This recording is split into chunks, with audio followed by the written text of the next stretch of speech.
Estimados hermanos y amigos Paz de Cristo, bienvenidos a este segundo tema de la serie de Semana Santa.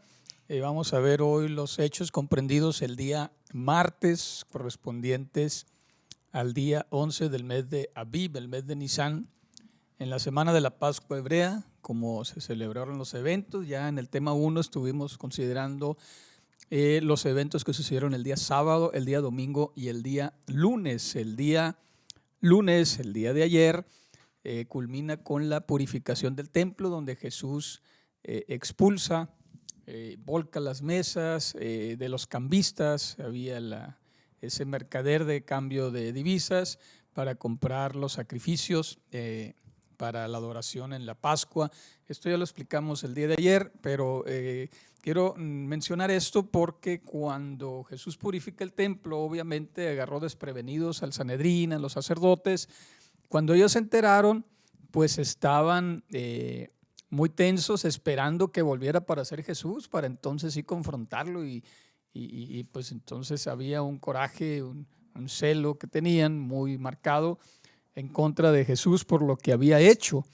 Y tenemos entonces que el día martes, lo podemos ver en Marcos capítulo 11, verso 20, la mañana, pasando por ahí, lo primero, cuando van de regreso otra vez al templo, vieron que la higuera se había secado de las raíces, la higuera que había maldijo el día de ayer, aunque uno de los evangelistas aclara que se secó al instante. Sin embargo, al siguiente día fue evidente porque ya vieron que estaba totalmente seca hasta la raíz.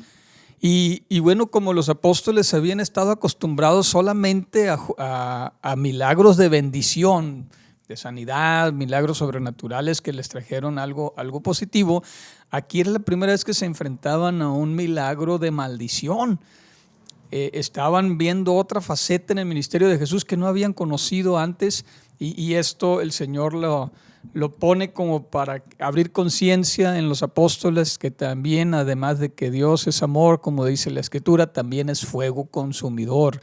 Y estaba la espada desenvainada. El Señor ya había señalado el mercado en el templo y ahora estaba viendo la culminación de esta enseñanza a través de la higuera maldecida que se había marchitado totalmente, quedó seca.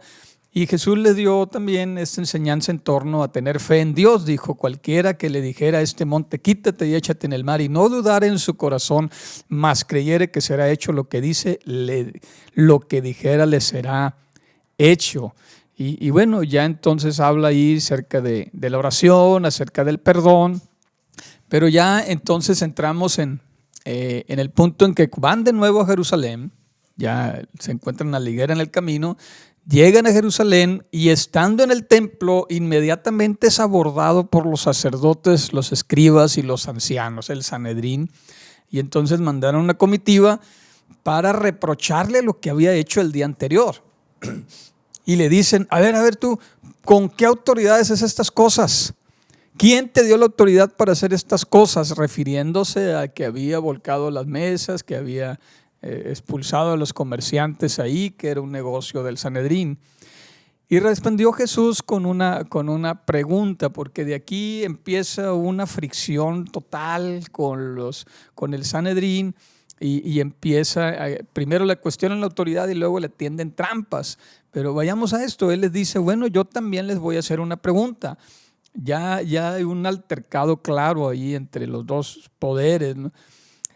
Y Jesús les dice: respóndenme, y si ustedes me responden lo que yo les pregunte, les dirá con qué autoridad hacen estas cosas. Y les refiere el bautismo de Juan.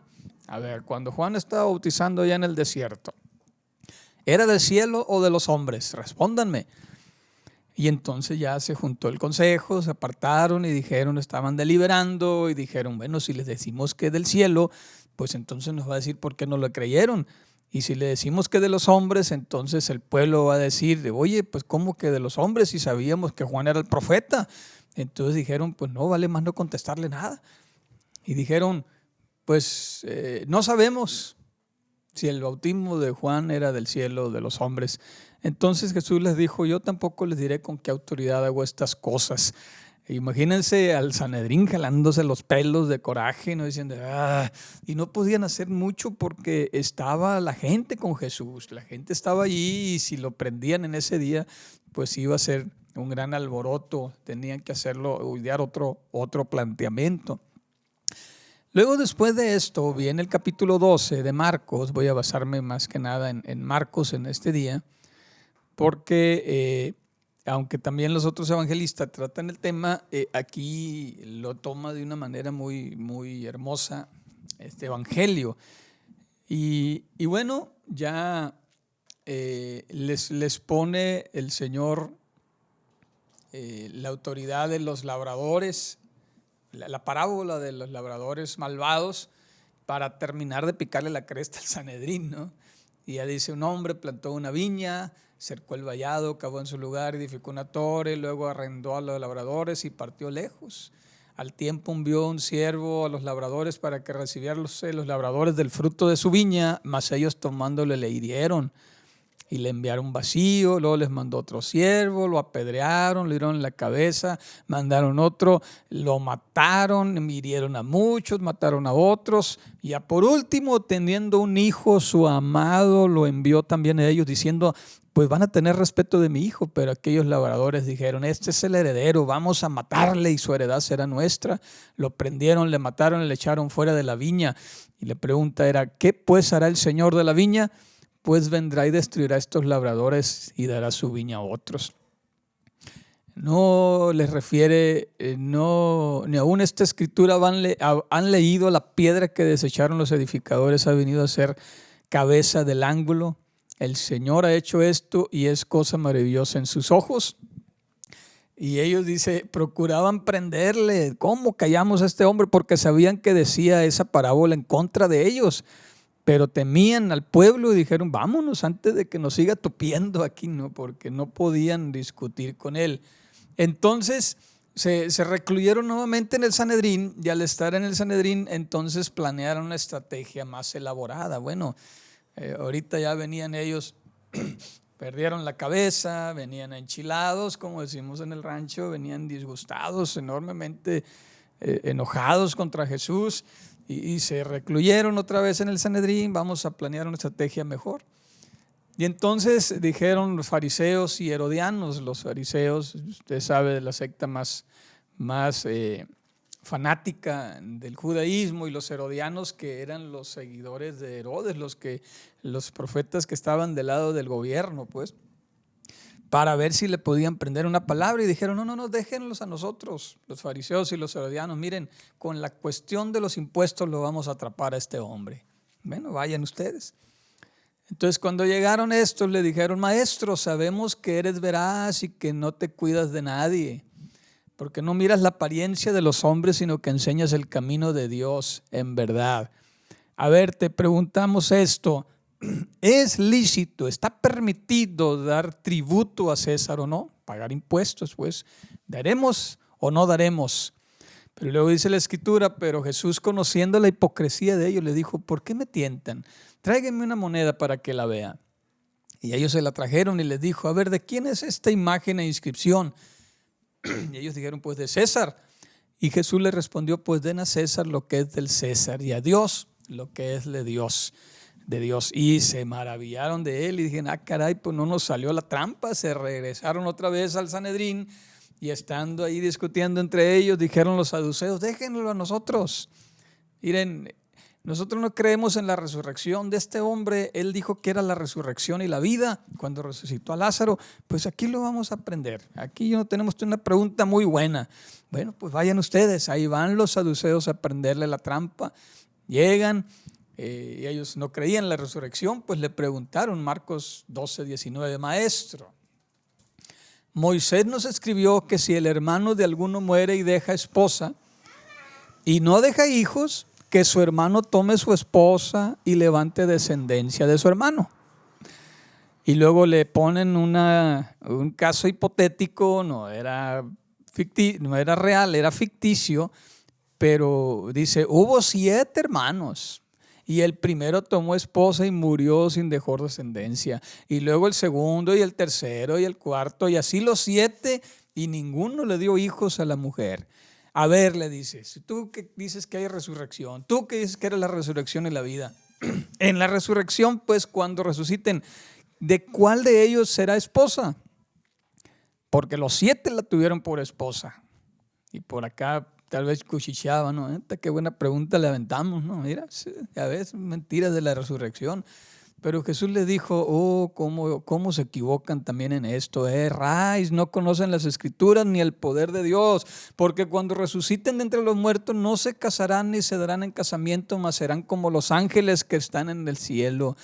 Y de que los muertos hayan de resucitar, ¿no has oído en el libro de Moisés cómo le habló Dios en la zarza diciendo, yo soy el Dios de Abraham, Dios de Isaac y Dios de Jacob?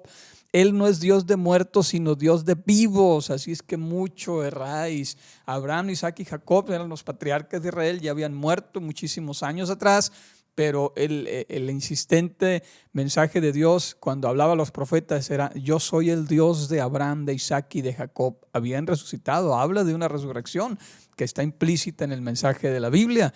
Entonces ya los saduceos pues doblaron las manos y vámonos otra vez a recluir al Sanedrín, vamos a plantearle otra cosa, a ver a quién se le ocurra otra idea. Y entonces ya habían fracasado los fariseos y herodianos, ya habían fracasado los saduceos, y ya dicen los escribas, déjenoslo a nosotros. Uno de los escribas que los había ido, ¿verdad? Cómo estaban discutiendo todo esto, y sabía que les había respondido bien, y entonces déjenmelo a mí, yo tengo una pregunta muy buena, a ver si es cierto que conoce las escrituras. Él dice, ¿verdad?, ser mayor que la ley y pues si él conoce realmente la escritura, yo le voy a hacer una pregunta a ver si realmente es profeta. Y aquí nos vamos a dar cuenta que no lo es.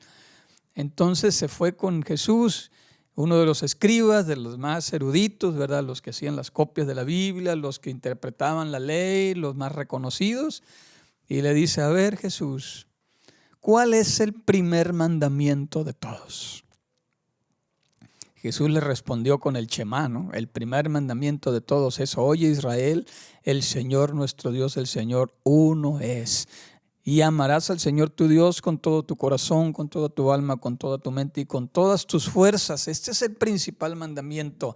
Pero luego Jesús le responde más allá de la pregunta y le dice, y el segundo mayor mandamiento es este, amarás a tu prójimo como a ti mismo.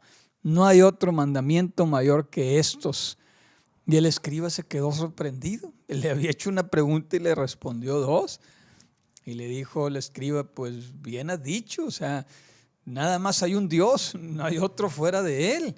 Y amarle con el corazón, el entendimiento, con toda la alma, todas las fuerzas, y amar al prójimo como a sí mismo es más que los holocaustos y sacrificios. Y entonces Jesús también al verlo que estaba en la verdad, viendo Jesús que había respondido sabiamente también, le dijo, no estás lejos del reino de Dios. Y ya ninguno sabe preguntarle, como diciéndole Jesús, estás en el equipo contrario, ¿no? ¿Qué andas haciendo con toda esa bola de víboras en la que estás? Si tú tienes el conocimiento de la verdad, deberías de saber quién es el que habla contigo, ¿no? Que es mayor que Moisés y la ley.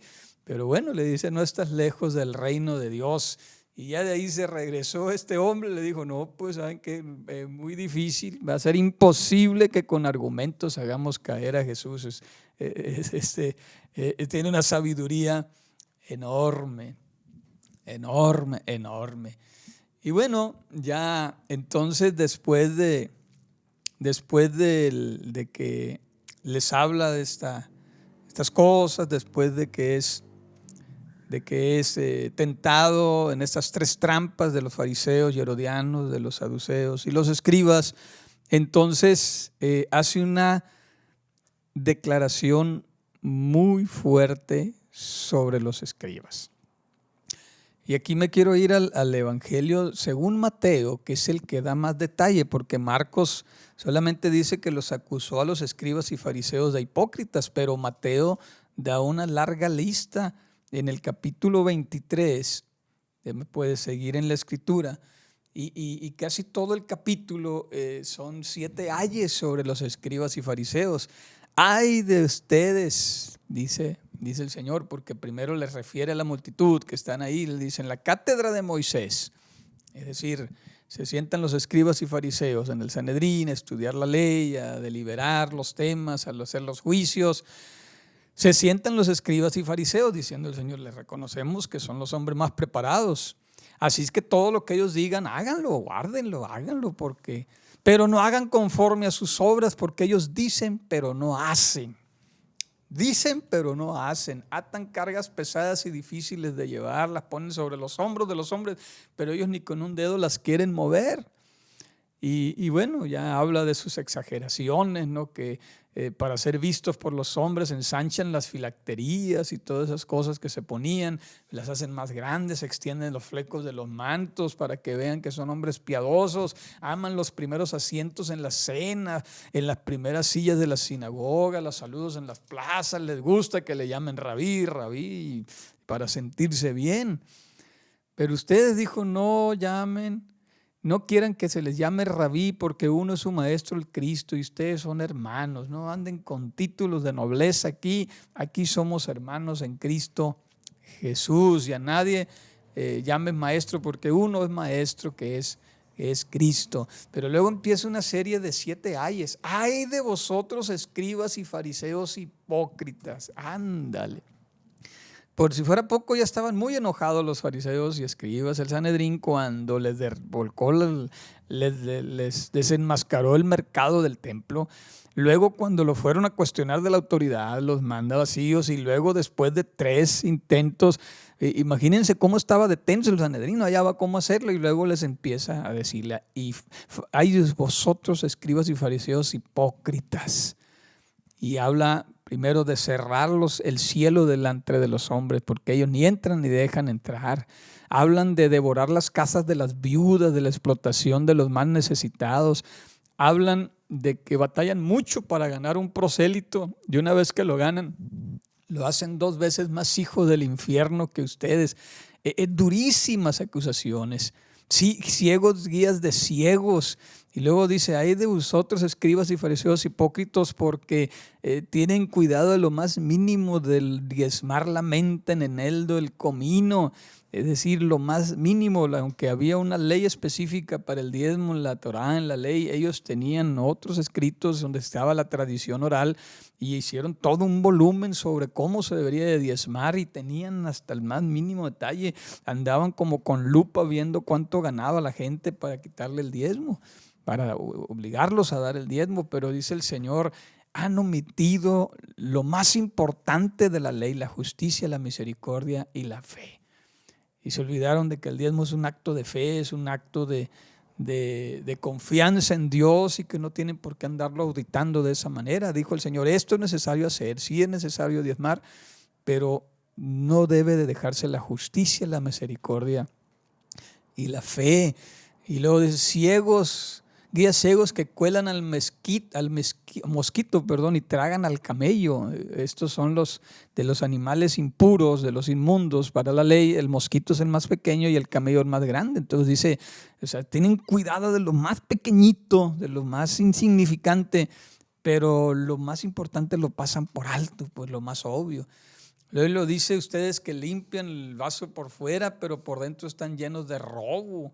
Es decir, los acusó duramente. Y luego habla de los sepulcros blanqueados, dice, porque los sepulcros los ponían con cal, los pintaban para que la gente no los tocara, y si los tocara era evidente que había estado en contacto con un muerto y entonces que tenía que quedar impuro. Y entonces decían, los sepulcros blanqueados eran las tumbas de los que recién habían muerto y tenían especial cuidado de no tocarlas. Y entonces le dice, ustedes están a la vista de todos y sabe quiénes son. Se muestran hermosos por fuera, pero por dentro están llenos de huesos de muertos, inmundicia. Durísimo. Y termina diciendo una crítica acerca de edificar los sepulcros de los profetas, porque ya en la época de Jesús empezaban ya a hacer monumentos a Elías, a Moisés, a Abraham, y luego adornar los monumentos de los justos para luego decir frente a ellos, no, pues es que nuestro padre Abraham sí fue un hombre justo, pero mira, pues ¿para qué se metió con su sierva ahí para juzgar pues los pecados de los pasados? Diciendo, si hubiésemos vivido nosotros en los días de ellos, no hubiéramos participado de la sangre de ellos, porque eran tremendos. Pero bueno, Jesús los dice, adornan los monumentos de los justos, pero ustedes son hijos de los que mataron a los profetas, dice, generación de víboras.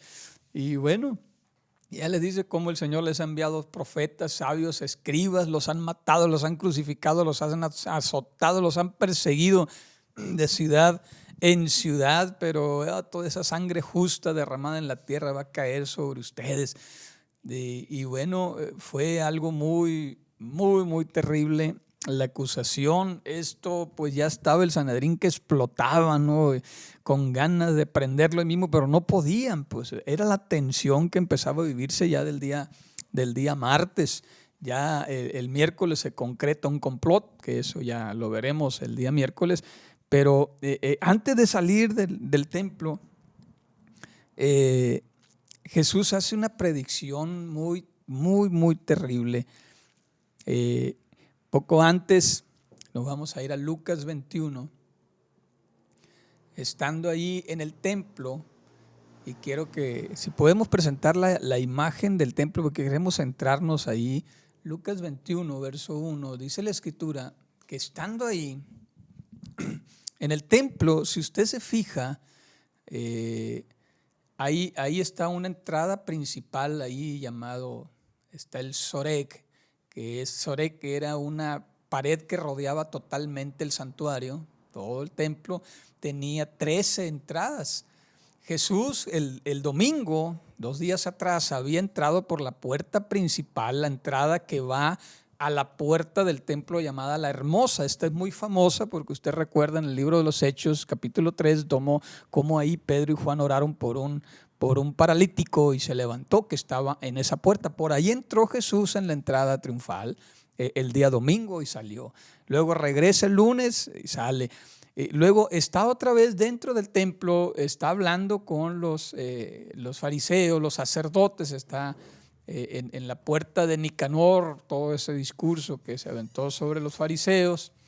Pero luego, ahí en la parte del atrio de las mujeres, que está en la puerta de La Hermosa a la izquierda, estaban uno de los lugares, porque había varios lugares donde se presentaban las ofrendas, y en ese lugar pues sucedió que Jesús se sentó ya estaba casi a la salida del templo, y se sienta a ver. Le llama la atención porque imagínense, en Jerusalén era una ciudad de alrededor de 40,000 habitantes, pero en los tiempos de la fiesta pues era abordada por muchísima gente. Se dice que hasta 1 millón de visitantes podía recibir la ciudad en las fiestas, sobre todo la de la Pascua, que era la principal fiesta. Y pues estaban los cambistas a todo lo que daban, ya lo explicamos el día lunes, pero luego también estaban las ofrendas que habían preparado. Algunos no habían ido a Jerusalén desde hace 1 año y habían preparado el diezmo de todo el año para llevarlo al templo. Así que llegaban los hombres y echaban grandes cantidades de dinero en ofrenda durante la Pascua, de ofrendas y diezmos. Y es donde, levantando la vista, dice el Señor que estaba ahí, se sentó frente al recipiente de las ofrendas, y esto lo vemos en Marcos capítulo 12. Voy a irme a Marcos capítulo 12, 41, porque da más detalle todavía que el pasaje que estamos viendo de Mateo. Estando sentado, dice Jesús, frente al arca de la ofrenda, miraba cómo el pueblo echaba dinero al arca y muchos ricos echaban mucho. A los apóstoles estaban sorprendidos por la cantidad de dinero que estaban echando. Pero luego vino una viuda pobre, dice, y echó 2 blancas, que es un cuadrante, las monedas de más baja denominación en Israel. Y entonces, llamando a sus discípulos, esto sorprendió a Jesús y les dijo: de cierto les digo que esta viuda pobre echó más que todos los que han echado en el arca. Y tal vez sorprendió a los apóstoles: Señor, pues que estás ciego, estás viendo la cantidad de dinero que están echando los demás, y esta pobre ni cuenta me di lo que echó, pero haber sido cualquier bagatela. Sí, le dijo, porque ellos están echando de lo que les sobra, pero esta de su pobreza echó todo lo que tenía, todo su sustento. Y aquí está hablando, lo que sorprendió a Jesús era el acto de fe, porque una cosa es dar el diezmo. El diezmo es la medida justa de ofrendar. Es la medida justa. Al fin de cuentas, dice el rey David, nada es tuyo de lo recibido de tu mano te damos. Dice la Escritura, ¿verdad? Nada trajimos a este mundo y sin duda nada nos vamos a llevar. Nada es nuestro en realidad. Todo lo hemos recibido de parte de Dios para administrarlo. Y Él pide que demos el diezmo de eso que nos toca administrar. Pero porque es un acto de justicia y hay una bendición que Dios abre las ventanas de los cielos para que siga habiendo economía en nuestra familia. Pero luego dice, hay un acto que va no de justicia, sino de fe, de alguien que da todo lo que tiene. Y esta pobre viuda dijo, echó todo lo que tenía para subsistir. Esas 2 blancas apenas le alcanzaba para medio comer ella sola en un día. Y echó esas monedas y Jesús supo que era todo lo que tenía, todo su sustento. ¿Por qué lo hizo? Bueno, ella estaba confiando, era la fiesta de la Pascua, no había tenido tal vez un ingreso fuerte en el año, solamente subsistía, era una viuda y luego dice, pobre. Y sin embargo, confió en que Dios le iba a bendecir porque ella estaba adorando a Dios en la fiesta máxima, la Pascua, y Dios le iba a bendecir. Así es que después de esa enseñanza, el Señor hace, pues tempestivamente cambia totalmente el panorama en el templo. Él ya sale del templo. Saliendo él del templo, dice Marcos capítulo 13, se puso a mirar el edificio.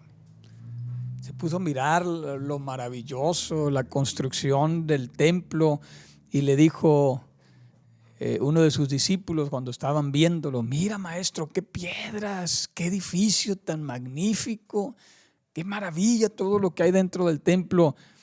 Y Jesús respondiendo le dijo, ¿ves ese gran edificio?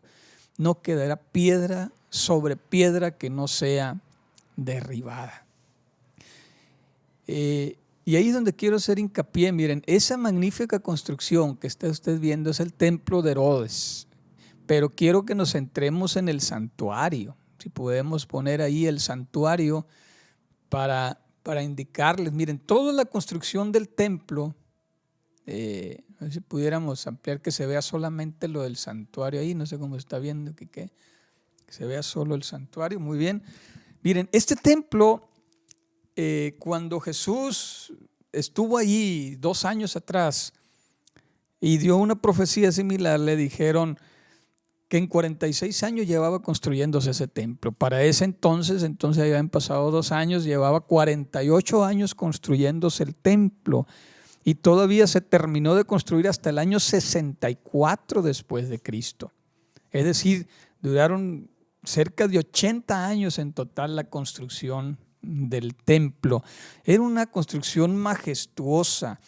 Habían sido utilizados alrededor de 10,000 trabajadores entre carpinteros, canteros, albañiles, artesanos y todo lo que involucraba. 1,000 sacerdotes dependían del templo con sus familias de los sacrificios. Era algo monumental.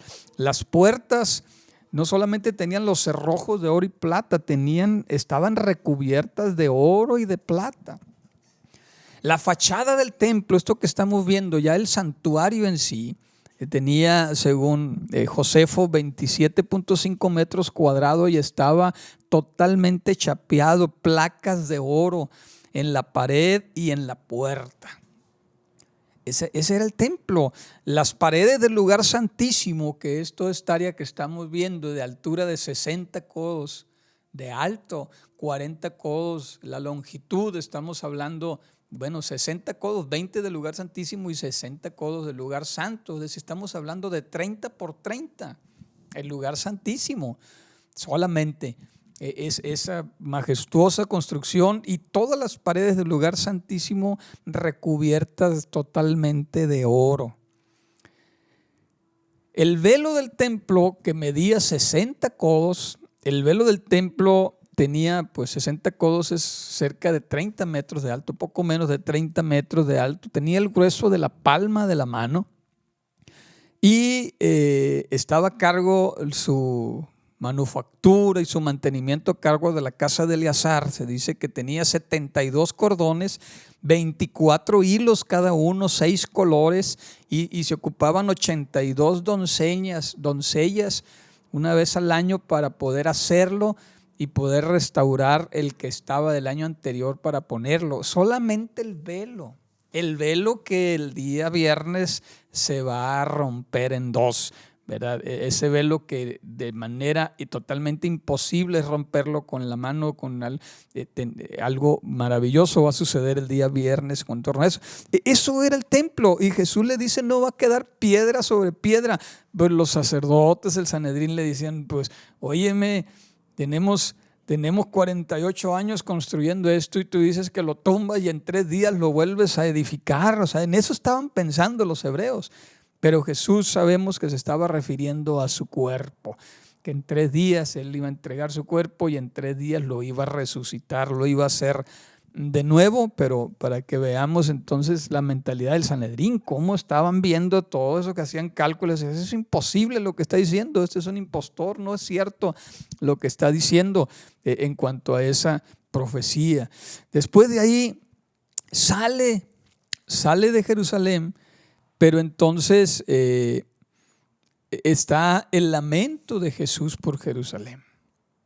Y ahí, después de que salió, dice en Mateo, hoy estoy interactuando entre varios evangelios porque no todos dan todo el detalle, pero en Mateo capítulo 23, en el verso 37, después de que salió ya y que dijo esa profecía, entonces Jesús prácticamente llora por Jerusalén, porque ciertamente estaba bajo juicio ya, y estaban ahora los apóstoles admirados de ver la manera determinada de Jesús de ejercer juicio sobre la religión y los excesos que había en esa época, y porque no aceptaban a Jesús como el Mesías. Pero luego entonces Jesús dice: Jerusalén, Jerusalén, que matas a los profetas, que apedreas a los que te son enviados. ¿Cuántas veces quise juntar a tus hijos como la gallina junto sus polluelos debajo de sus alas, y no quisiste? Oh, he aquí esta casa será dejada desierta, porque te digo que desde ahora no me volverás a ver hasta el día en que digas: bendito el que viene en el nombre del Señor. Jesús sale de Jerusalén, sale del templo, salió por la puerta que estaba frente a la Hermosa, por esa salida, y quedaba inmediatamente la puerta hacia afuera de la ciudad, frente al Monte de los Olivos, y allá Él se aleja para no volver a tocar ese templo, no volver a ponerse dentro de él. Pero entonces, después de esto, vienen una serie de profecías muy dramáticas acerca del fin de los tiempos. Del fin de los tiempos. Ya vemos, por un lado, que ya cuando estaban en el Monte de los Olivos, o sea, salieron, y ya vimos la estructura del templo. No sé si podemos presentar, hay otra figura, otra imagen ahí sobre la cronología. No, miento, perdón. Es los últimos días de Jesús, Y ahí vemos cómo está el templo. Ahí viene una imagen completa de más o menos cómo era Jerusalén en tiempos de Jesús. Si se fijan, el templo prácticamente ocupa una sexta parte tranquilamente de todo lo que es la ciudad. Y la puerta que está enfrente hacia la derecha, si están viendo la imagen ahí, va directamente al Monte de los Olivos. Por ahí salió Jesús. Frente a esas puertas marcó la profecía, y de ahí se dirige al Monte de los Olivos, a este pasaje que estamos refiriendo. Ya en el Monte de los Olivos, sentándose con sus discípulos, como diciendo: a ver, pregúntenme pues sus impresiones, porque los veía muy sorprendidos. Entonces le dijeron: Señor, ¿cuándo serán estas cosas? O sea, la destrucción del templo. ¿Qué señal habrá de tu venida y del fin del mundo? Estaban ávidos de conocer la escatología, los eventos proféticos que se iban a desencadenar a raíz de su sacrificio. Y entonces Jesús les responde, ¿verdad? Primero, la primera parte, la señal del fin de los tiempos, se refiere a la destrucción de Jerusalén, que sucede en el año 70 por el emperador Tito, el emperador romano, que llega y sitia la ciudad de Jerusalén. la embosca con más de 20,000 soldados romanos y entonces ahí habla de todo lo que sucede. Oirán de guerra, se levantará nación, pero eso será principio de dolores por haberse multiplicado la maldad, y luego viene la abominación desoladora, cuando ya entonces llegan al lugar santo, sitúan la ciudad. El que esté en Judea, dice, huyan a los montes, que está en la azotea no descienda, dice, el que esté en el campo ni regrese. Hay de las que estén embarazadas, de las que estén amamantando. La huida que no sea el invierno, habrá gran tribulación, cual no ha habido del principio del mundo, ni la habrá después de esto. Y bueno, y es que todo eso lo estaba diciendo de él, lo que iba a suceder en la destrucción de Jerusalén, la abominación desoladora que habla.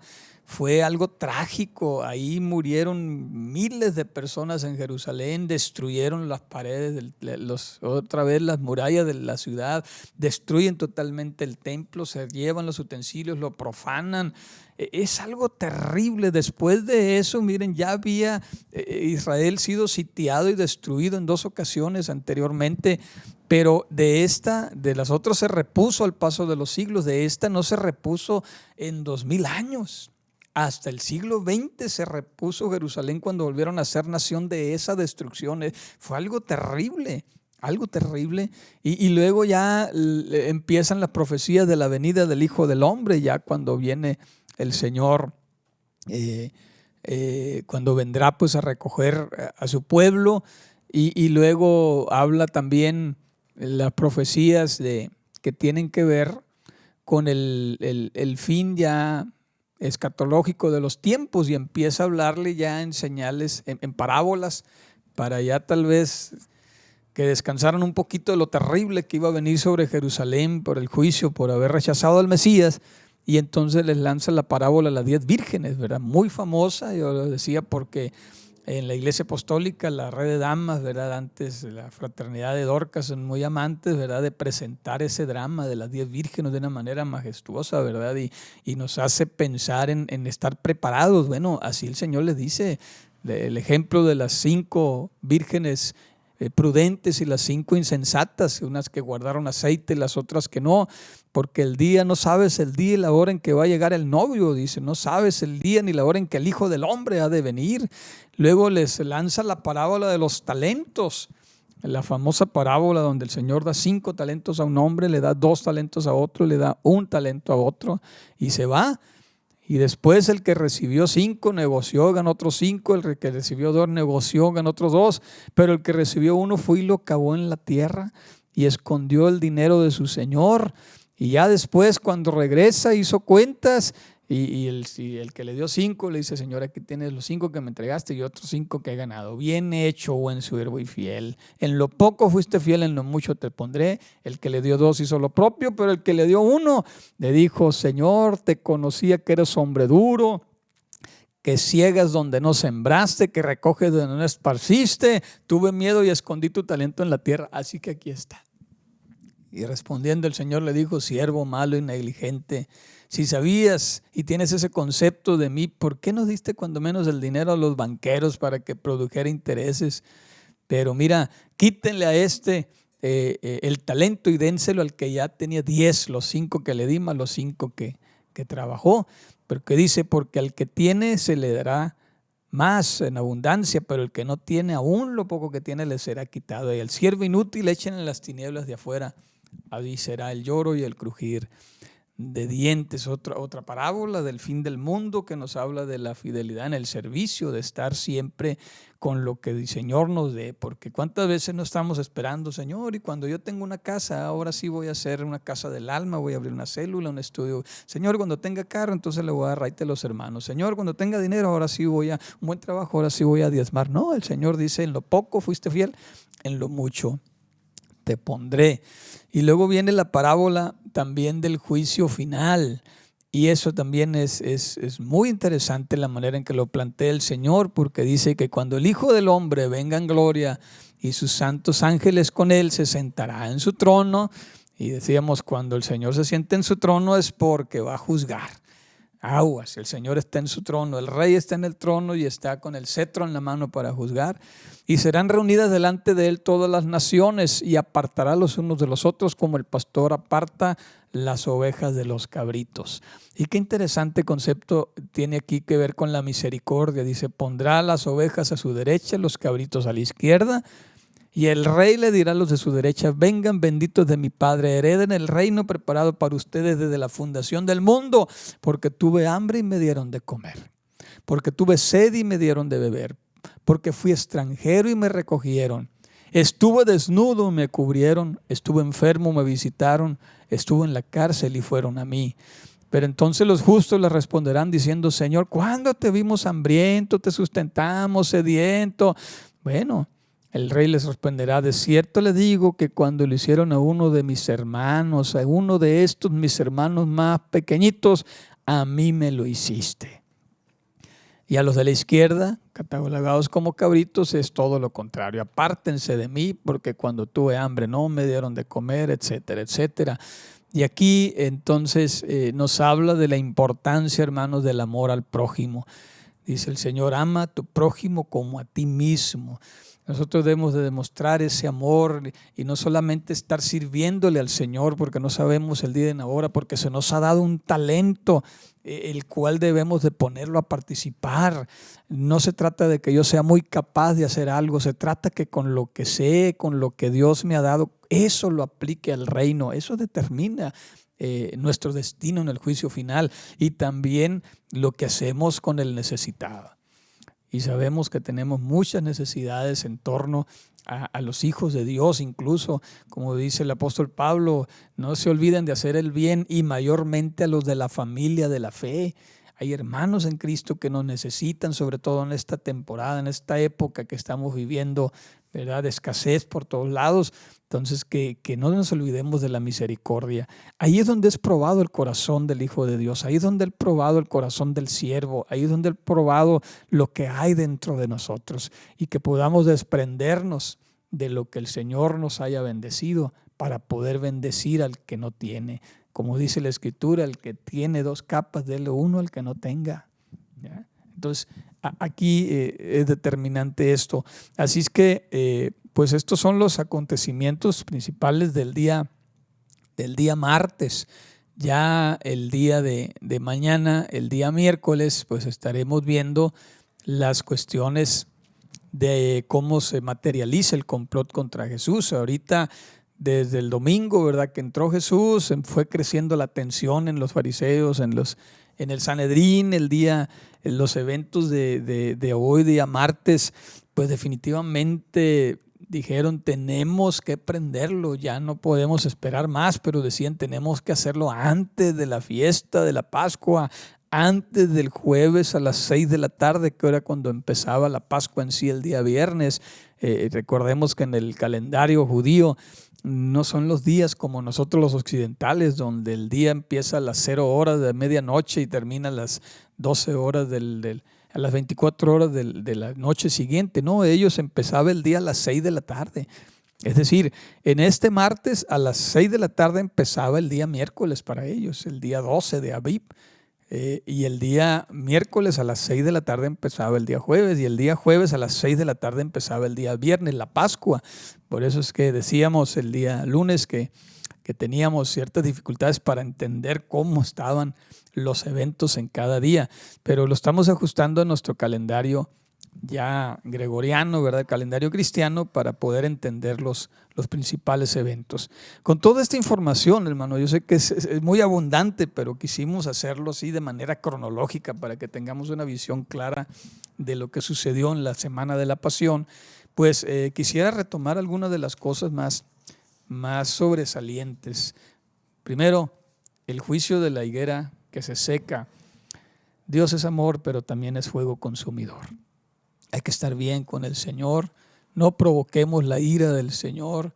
Aquí se le cuestiona la autoridad de Jesús. Tenemos que nosotros entender que Jesús es el soberano de todas las cosas y no ser sorprendidos como aquellos ladrones malvados, como se refirió a los de la casa del Sanedrín, en aquel entonces, fariseos, escribas, herodianos, saduceos. para que se nos ha conferido también a nosotros el reino de Dios como iglesia, y que no le fallemos de esa manera, que no echemos por un lado la misericordia, la justicia, la fe, los principios del reino por andar haciendo otras cosas. Aquí las trampas que se le pusieron son las trampas también que la gente le pone al evangelio y con las que nos vamos a enfrentar cuando evangelizamos a la gente.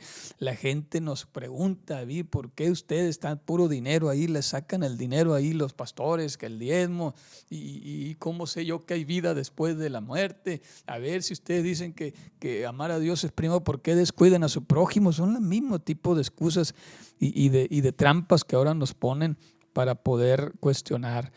Y en cuanto a la destrucción del templo, hermanos, no olvidemos que ahora nosotros somos el templo del Espíritu Santo. Jesús fue el templo inicial, Él murió, fue destruido, pero resucitó al tercer día y nos da la esperanza bienaventurada de vida eterna. Pero luego nos dice: ahora reciban el Espíritu, y ahora nos convertimos en templo del Espíritu Santo, el cual tenemos que hacer las cosas justas dentro de Él. No caigamos en lo que cayó el Sanedrín, de hacer del templo un mercado, de hacer de la fe un negocio, sino que no nos olvidemos de la misericordia, la justicia y la fe, de la ofrenda de la viuda. Aprendemos, hermanos, a desprendernos por causa del reino. Hay bendición. Cuando usted dé algo por la obra de Dios, hágalo pensando en Dios, en agradar a Dios. No lo haga pensando en que hay que pagar la luz, el agua, los servicios, la casa pastoral, los gastos del templo, la manutención de la familia pastoral. Sí, todo eso sale de ahí, pero no lo haga con esa mentalidad. Usted dígalo: yo voy a ofrendar, voy a dar el diezmo, porque no solamente es lo justo, es lo que agrada a Dios, y usted cumpla con Dios, y Dios nos daré y ore por nosotros para que Dios nos dé la sabiduría de administrar correctamente los recursos del reino aquí en la tierra. Pero también, hermanos, no nos olvidemos que vamos aquí de pasada. Las acusaciones contra los escribas y fariseos, pues cuidémonos de no caer en esas cosas, hermanos, para que el Señor no tenga que acusarnos de hipócritas, para que el Señor vea que nosotros somos un pueblo santo, justo, y que que vivimos el evangelio como Él nos planteó, ¿verdad? Con la vivencia del Espíritu, con amor y misericordia. Pero también entendamos que aquí vamos de pasada, y todas esas señales del fin del mundo van a suceder. No para que nos angustiemos, ¿verdad? Hay gente que ya está pensando que es el fin del mundo y que se está librando la tercera guerra mundial. Bueno, pues a lo mejor sí, no podemos decirlo con certeza, pero tenemos que estar preparados como si hoy viniera Cristo por su iglesia. Así debe de ser la vida de cristiano. Y si tú estás haciendo, como dice la Escritura: bienaventurado aquel siervo que cuando su Señor viniere le halle haciendo así. Mientras estemos ocupados en el reino, hermano, ¿cuál es el problema? Estamos confiados, y si viene el Señor hoy, tú debes estar seguro, como yo debo estar seguro, de que me voy con Cristo. No porque me crea santo, porque estoy haciendo la voluntad de Dios, porque estoy en el reino, porque estoy en la jugada, estoy corriendo la carrera dentro del carril, como dice la Escritura también, que nosotros debemos de estar en Cristo Jesús, corriendo la carrera con fe, sabiendo que aquí vamos de paso, hermano. No nos aferremos a las cosas de esta vida. Mira qué templo tan majestuoso, tan suntuoso tenía Israel para venir a quedar en la nada. No es lo material lo que más importa, hermano.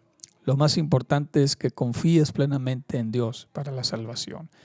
Y le seguimos dando gracias a Dios porque pone en el ojo del huracán a esta Semana Santa, para que la vivamos, hermanos, en la calma. En el ojo del huracán siempre hay calma.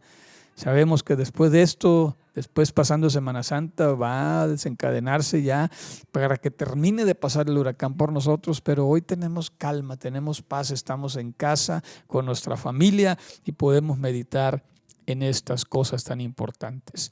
Los invito a que hagamos una oración, hermanos, y pongámonos en las manos de Dios. Padre eterno, te damos muchas gracias, Señor, por todos esos eventos que sucedieron el día martes, Señor, el día 11 del mes de Abib en el calendario hebreo, que estaban anticipándose, Señor, a la semana de la pasión.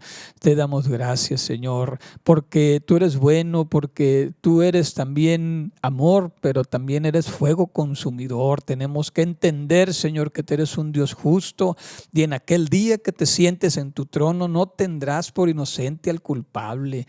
Tú, cuando te sientas como juez a juzgar a las naciones, Señor, tú tendrás que ponerte en ese papel, dejar la misericordia atrás, y entonces obrará la justicia, ¿verdad? Y entonces tenemos que arreglar cuentas aquí, aprovechando esta etapa de la gracia, este eón, como dicen los teólogos, este tiempo de salvación, este tiempo en el que tú nos invitas a que miremos hacia ti, que confiemos en ti.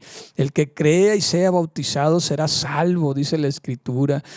A los que creemos en ti, a los que te recibimos, dice la Escritura, nos das la autoridad de ser hechos hijos de Dios. Eso dice tu palabra. Estamos en este tiempo maravilloso de predicar tu palabra, Señor. No estamos en persecución, nadie nos está deteniendo para predicar la verdad. Es tan sencillo, Señor, hoy en día aceptar tu palabra y tener derecho a las moradas eternas. Pero ahora, Señor Jesús, te damos la gloria a ti, Señor, y te pedimos que nos sigas alimentando con esta palabra, que nos nutras para que podamos entender lo que hiciste tú en esa semana maravillosa y llegar, Señor, culminando con tu muerte, sepultura y tu resurrección. Bendice a cada uno de los que nos escuchan por este medio, bendícelos, provee para ellos en el nombre poderoso de Cristo Jesús. Amén. Hermanos y amigos, pues gracias por escucharnos. Puedes seguirnos en el canal de YouTube o en el canal también que está viendo de Facebook.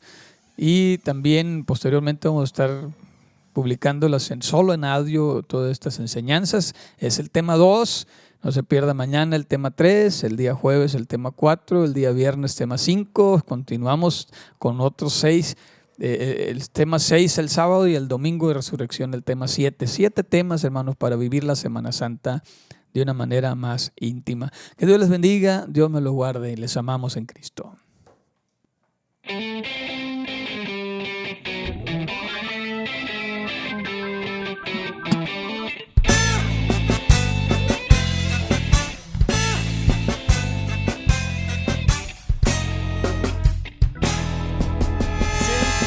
En mi vida que no puedo parar, que quisiera detenerlo y no lo puedo evitar, que me cubre como un rayo toda mi iniquidad, que me lleva hasta las nubes y me hace volar.